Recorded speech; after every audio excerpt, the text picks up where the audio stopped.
Good morning everyone, welcome back to our channel. সবাই কেমন আছো? আশা করি সবাই ভালো আছো। আমিও কিন্তু ভীষণ ভালো আছি। আজকে যেহেতু শিবরাত্রি, সকালবেলা চলে এসেছে শিবরাত্রির পুজোর সমস্ত কিছু জিনিস। বর্মশাই আজকে নিয়ে এসেছে, দেখতে পাচ্ছ বেলপাতার একটা ডাঁটি হয়েছে বড় মতো। আর এখনও ঠাকুর আমার ঘুমোচ্ছে, আর সমস্ত ঠাকুরকে এখন পুজো দিব। কিন্তু সকালবেলা বর যেহেতু এগুলো নিয়ে এসেছিলো, আর দইটাকে যেহেতু জলে বসাতে হবে, সেহেতু এই যেখানে জলে বসানো রয়েছে, যেহেতু ফ্রিজ আমার আঁশ, তো সেই জন্য আমি ফ্রিজে রাখিনি। ফ্রিজে দেখেছি এই যে এই পোর্শনটায়, মানে যেহেতু এই পোর্শনটায় মাছ রাখা হয়, তো এই পোর্শনটায় যেহেতু মাছ রাখে, সেহেতু নিচের পোর্শনটায় সমস্ত কিছু নিরামিষ রাখে। আমার নিরামিষের কোনো বালাই নেই ফ্রিজে, আমার সমস্ত কিছুই কিন্তু এখানে আঁশ রয়েছে। আমার একদমই ফুল স্টোর রয়েছে ফ্রিজ, একদমই জায়গা নেই। আর অনেককেই দেখি এই পোর্শনটাতে অনেকেই সমস্ত কিছু নিরামিষ রাখে আর ওপরটায় আঁশ থাকে, এরকমটা হয় না। একই ফ্রিজের মধ্যে কখনোই সেটা সম্ভব হয় না। তো সকালবেলা মেয়ের ঘর একদম পরিষ্কার করে দিলাম, মেয়ের ঘর পরিষ্কার হয়ে গেছে। এখন ঘরগুলো সমস্ত বোতল খালি হয়ে গেলে আমি সবসময় এগুলো জড়ো করে নিই, তারপরে এগুলোকে ওইগুলো এখন সমস্ত বোতলে আমি ভিজোতে দেবো, দিয়ে একটু পরিষ্কার করবো। আর কিছু বাসন রয়েছে, এগুলো আমাকে এখন মাজতে হবে। একটা কচু গাছ লাগিয়েছি, দেখতে পাচ্ছ কি সুন্দর হয়েছে না কচু গাছটা। বালতির মধ্যেই রাখা রয়েছে, একটা মানে হ্যান্ডেল ভাঙা বালতি ছিল, সেটা তো ফেলে দেবো না আমি ওর মধ্যে, তার জন্য এই গাছটা লাগিয়ে রেখেছি। ঠাকুরের বালতি ছিল গাছটা, যেটাতে লাগিয়েছি, ঠাকুরের ঘর মোছার ছিল এটা। আমাদের কিছু গাছ দেখায়, এই সন্ধ্যা মালতিগুলো না, আমি ওই বাল্বগুলো রেখে দিয়েছিলাম, সেগুলো থেকেই হচ্ছে। একটা সাদা সন্ধ্যা মালতি হচ্ছে, এই প্রথম মনে হয়। আমি এই কদিন ধরে খালি পিঙ্কি ফুটতে দেখছিলাম, ওইটাতেও ছোট্ট গাছ হলেও অনেকটা ফোটে। আমি ভেবেছি কিনা সন্ধ্যা মালতিগুলো যেহেতু মারা যায় না, সেহেতু ওই গাছগুলো আমি টবের মধ্যে ভালো করে লাগাবো। সেটা না এই আগের মাসেই আনবো। আমি আমার হাত খরচা থেকেই সেগুলো কিনে থাকি, নষ্ট করি না, আর বরের কাছ থেকেও চাই না। খুব রেয়ার, বর গাছ ফাছগুলোকে বর কিনে দেয় অবশ্যই, কিন্তু টপগুলো সাজানোর জিনিসগুলো আমি সবসময় চেষ্টা করি নিজে। দেখো এই গাছটা এত সুন্দর হয়েছে, নীলকণ্ঠ ফুল গাছটা। এটা না থোকা নীলকণ্ঠ যেটা হয় সেটা। আমি না এটা অনেক কয়েকদিন আগে খুব বড় বড় ফুল হচ্ছিলো, তো পাতাগুলো কেমন একটা হয়ে গেছিলো বলে আমি কিন্তু গোড়া থেকে কেটে দিই। আমি বারবার কিন্তু গাছ লাগাই না, যে কাটতেই দেখতে পাও এইগুলো সমস্ত মোটা হয়ে যায়। চলো তোমাদের দেখাচ্ছি সেটা। অন্য আর একটা পুরনো অনেক গাছ আছে, যে কেটে আমি এগুলো কিন্তু মোটা করে দিই। এবার যখন এই গাছগুলো উঠবে না, খুব সুন্দর হবে। আমি না এই জায়গাটাতে ভাবছি কি একটা স্ট্যান্ড রেডি করবো, যেটা নেক্সট মান্থে কিনবো। ছোট্ট মতো একটা স্ট্যান্ড এখানটা রাখবো, রাখার পরে একটু উঁচু হাইট হবে। ছোট স্ট্যান্ড না অনলাইনে পাওয়া যায়, সেগুলো আমার ঠিক পোষায় না, হাইট যেহেতু কম। আমি একটু হাইট থাকবে এরকম একটা দেখে নার্সারি থেকে গিয়ে কিনে আনবো। আর কিনে এনে এইখানটাতে ঠিক যেহেতু রোদ্দুর আসে, এই জায়গাটা, এই পোষণটা প্রচুর রোদ্দুর আসে, তো ঠিক এতটা হাইটের হবে। আমি এখানে না এই নীলকণ্ঠ ফুলের গাছের টবগুলো ওখানটাতে পুরো সাজিয়ে দেবো, সেই জন্য একটু এরকমই রয়েছে। তো আমি সেদিকে প্রাইমার নিয়ে এসেছিলাম এই কালারগুলো করবো বলে, তো একটু ট্রাই করছি, দেখছিলাম আর কি কেমন কি হয় কালারটা করলে। তাই একটু এখানটা দেখতে পাচ্ছ আলাদা আলাদা করে করা রয়েছে, তো কেমন কালারটা বসে। তো এই কালারটাই আমি এখন করব, এর মধ্যে কালার করার আছে। আর এখানে দেখতে পাচ্ছ শিম হয়েছে গাছে প্রচুর, আর যে টিকটিকি বাবা জীবন, ওই যে প্রচুর টিকটিকি এখানে। চলো তোমাদের দেখাই, এই যে তো এখানে প্রচুর শিম হয় আমার গাছটার মধ্যে, দেখতে পাচ্ছ এখানেও অনেক রয়েছে। এই কলা গাছটার জন্য না এটা ঢাকা পড়ে গেছে অ্যাকচুয়ালি। তো এখানে অনেক ছোট হয়েছে, সেগুলো পাখিতে যে মাঝে মধ্যে ঠুকরে দেয়। এই দেখো, দেখতে পাচ্ছ, এই দেখো ছোটোগুলো পাখিতে ঠুকরে দেয়। এখানে প্রচুর শিম হয়েছিল, যেগুলো আমি সমস্ত কিছু তুলে নিয়ে নিচ্ছি। আর যে নীলকণ্ঠ ফুল, আজকে যেহেতু শিবরাত্রি, দেখো নীলকণ্ঠ ফুলও কিন্তু গাছে হয়েছে। আর আগের দিনেরগুলো আমার তোলা হয়নি, কালকে একদমই সময় পাইনি। এই যে গাছের ফুল পড়ে গেছে। সকালবেলা আসলে এখানটা আমার এত ভালো লাগে। এই যে অনেক ফুল হয়েছে আজকে, তবে থোকা জবাটা আজকে হয়নি, তবে লঙ্কা জবাই দেখতে পাচ্ছ। গাছটা দেখো, দূর থেকে দেখাই, দাঁড়াও, দেখো পুরো ভরে গেছে একদম ফুলেতে। দেখো গাছের গোড়া থেকে স্টার্ট করে পুরো উপরে দেখো, মানে পাতা দেখা যাচ্ছে না, মানে এত ভরে গেছে। আর আজকে এই ফুলগুলোও কিন্তু অনেক হয়েছে, দেখো খুব সুন্দর লাগছে। এটা কিন্তু বর্ষাতে খুব অনেক হয়, প্রচুর, বর্ষাকালে প্রচুর হয়। আমি আগেই কিনেছি, খুব ভালো। শীতকালে তো হয়, বর্ষাকালে প্রচুর হয়। আর এখানে রয়েছে জবা ফুল, আর এই টগর ফুলের এইগুলো না আমি জলে শাওয়ার দেওয়ার কারণে একটু পচে গেছে, কেন জানি না। তবে আজকে সাদা ফুলগুলো সেরকম ফোটেনি। আর পিঙ্ক কালারের ফুলটা তো হচ্ছেই না, দেখছি বেশ কিছুদিন হয়ে গেল। আর পিঙ্ক কালারের ফুলটা কিন্তু মানে কুঁড়ি আসছে, ঝরে যাচ্ছে, এটাতে ওষুধ দিতে হবে একটু। আর আমার না সব থেকে বড় কথা যে আমার করবি গাছের কুঁড়িগুলো চলে এসেছে। এগুলো ছোট ছোট গাছ আমি দুটো নিয়ে এসেছিলাম, যেটা দুটো টবে লাগানো ছিল। তারপরে আমি এটাকে কি করেছি, দুটোকে একসঙ্গে লাগিয়ে দেওয়া হয়েছে। কোনটা কী কালার আমি জানি না, তবে এই গাছটাতে কুঁড়ি এসেছে, এটাতে এখনও আসেনি। যেটা খুব বেশি মোটা হয়েছে সেটাতে আসেনি, আর একটাতে কিন্তু এসে গেছে। আর ওখানে দেখতে পাচ্ছ আমার আকন্দ ফুল এই যে হয়েছে, কত হয়েছে দেখো। কালকে মোটামুটি বাসন এই যে আমি মেজে রেখে দিয়েছি, সমস্ত বাসন কড়া ঠড়াগুলো এই গামলায় মেজে আমি রেখে দিই। এখানে কিছু বাসন এই যে আমি মেজে রেখেছি। সকালের শুরুটা আমার খুব ব্যস্ততার মধ্যে কাটে, কিন্তু দিনের শেষে আমি নিজের কেয়ারটা কিন্তু প্রতিদিনই করে থাকি। তাই আজকেও একটু শ্যাম্পু করে নিলাম। আর যেহেতু আজকে পুজো, সকালে সমস্ত জিনিসপত্র এসে গেছে, তো পুজোর জোগাড়গুলো হবে এবার। তো আমি না স্নান করে নিয়েছি আর একদম শ্যাম্পুও করে নিয়েছি। আমার না পুজোর আগে যতই আমি শ্যাম্পু করি না কেন, একদিন আগেও আমার ঠিক দিনের দিন শ্যাম্পু না করলে আমার ঠিক পোষায় না, আমি না ঠিক করে নিই। তারপরে কিন্তু একটু স্কিন কেয়ার করে নিয়েছিলাম আর একটু হেয়ার কেয়ার করেছিলাম। তারপরে বড় নাচতে নাচতে ঢুকছিল, ক্যামেরাটা অন দেখেও আর নাচলো না। তারপরে আমাকে বোঝাচ্ছিল যে এগুলো আমি এনেছি, এগুলো এভাবে করবে, এগুলো এভাবে করবে। অনেক কিছুই আসে যেগুলো আমরা দুজনেই শিখছি, দুজনের কাছ থেকেই। আমি যতটা জানি সেটাও জানে না, যেটা ও জানে সেটা আমি জানি না, হয়তো আমার থেকে বেশিই জানে। তাই সেগুলোই হয়তো বোঝায়। অনেক সময় ইরিটেট লাগে যে এত কেন বোঝায়, এত বুঝতে ভালোও লাগে না। কখনো কখনো আবার সেগুলো কাজেও লেগে যায়, এই হচ্ছে ব্যাপার। তো সকালবেলা আমি ওকে এখন ব্যাগ বার করে দিচ্ছি, আর এখানে আমি সমস্ত ঠাকুরের জিনিসপত্র আনার যে ব্যাগগুলো হয় সেগুলো সব রাখি, কারণ আমার তো পুজো এটা ওটা লেগেই থাকে, আর পুজো আজা নিয়েই থাকি আমরা।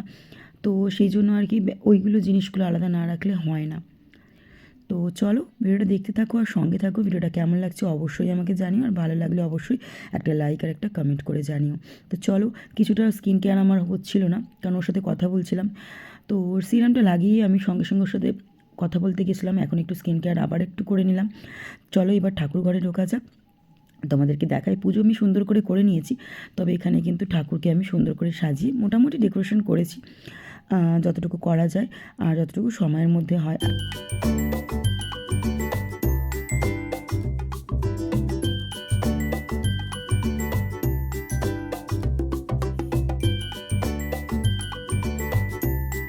তো এখানে সেবা দেওয়া হয়েছে, আর এগুলো সব জোগাড় করে রাখা রয়েছে সমস্ত কিছু। এগুলো যাবে মন্দিরে, যাওয়ার সময় এগুলো নিয়ে যাবো। এই ব্যাগটা না আমি মন্দিরের জন্য ইউজ করি, এটা আর কোনো জায়গায় নিয়ে যায় না। ঠাকুরের মন্দির টন্দির গেলে এই ব্যাগটা আমি ইউজ করি, আর ঠাকুরের জায়গাতেই থাকে। তো এই জন্য আমি আর কি এটা নিয়ে নিয়েছি, যেহেতু শুধু মন্দিরেই যাবো আর বাড়ি আসবো তাহলে ঠিক আছে। তো এই ব্যাগটা তখনই ইউজ করি, তো সেই জন্য আমি নিয়ে নিয়েছি এই ব্যাগটা। আর ঠাকুরকে দেখতে পাচ্ছ সুন্দর করে সাজিয়ে দিয়েছি, সব গপুদেরও সুন্দর করে সাজিয়ে দিয়েছি। তো দূর থেকে দেখিয়ে দিলাম। এটা করলেই আমি মুখটা ঘোরাবো, ভিডিওটা বন্ধ করলেই আমি মুখটা ঘোরাবো, নাহলে আমি মুখটা ঘোরাবো না।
চলো আজকে তোমাদের দেখায় আমি কিভাবে নিয়ম করে পুজো করি।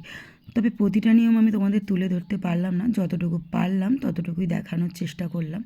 তো এখানে আমার বর এখন পুজো করছে, আমি একটু পরে করব। সবার শেষে আর কি, সবাইয়ের শেষে আমি কিন্তু জল দেব।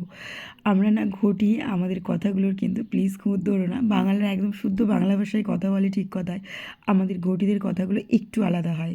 যেহেতু আমি একদম পিওর ঘটি আর আমার বড়, তাই যদিও আমার কথাটা একটু অন্যরকম ছিল, কিন্তু বরের সাথে থাকতে থাকতে বরের কথা মতনই আমার এখন কথাগুলো বেরিয়ে যায় আর ওর মতনই হয়ে গেছে। বলে না যার সাথে থাকে তার মতনই হয়ে যায়, ঠিক আমারও ঠিক সেই ব্যাপারটাই এসে গেছে। যদিও পুরোটা না আসলেও কিছুটা তো এফেক্ট পড়েছে আমার মধ্যে। আমি না বাঙাল পাড়াতে বড় হয়েছি আর আমার যত বন্ধু বান্ধব তারা কিন্তু সবাই কিন্তু বাঙাল, আর আমি ছিলাম তাদের মধ্যে পিওর ঘটি। তো একে একে সমস্ত ঠাকুরকে পুজো দেওয়া হয়ে গেল, আর এখানে আমি ধূপটা দেখিয়ে দেবো। এটা নর্মাল আমাদের ঘরে যেটা প্রতিদিনের পুজো হয় সেটা হলো। এবার কিন্তু আমরা মহাদেবের পুজো করব। তো চলো ভিডিওটা দেখতে থাকো, সঙ্গে থাকো, আর কেমন হচ্ছে অবশ্যই ভিডিওটা কিন্তু জানিও। তো চলো দেখতে থাকো।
চলো আমাদের পুজো তো কমপ্লিট হয়ে গেছে, এবার আমরা মন্দিরে যাব। বাড়ির সমস্ত কাজ সারার পরে আমরা এখন মন্দিরে বেরোবো। তো চলো ভিডিওটা দেখতে থাকো, সঙ্গে থাকো। অনেক দিন ধরে ভাবছি ভিডিওটা দেবো, তো দিতে পারছিলাম না, যেহেতু আমি এখন কলকাতায় আছি সেহেতু আমার ভিডিওগুলো দেওয়া হচ্ছিল না। তো আজকে ভাবলাম এডিট করবো, চারিদিক থেকে এত আওয়াজ আসে না, আমার ভীষণ অসুবিধা হয়।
ভিডিওটা আজকে এখানেই শেষ করলাম। সকলে ভালো থেকো, সুস্থ থেকো এবং সকলকে ভালো রাখার চেষ্টা করো।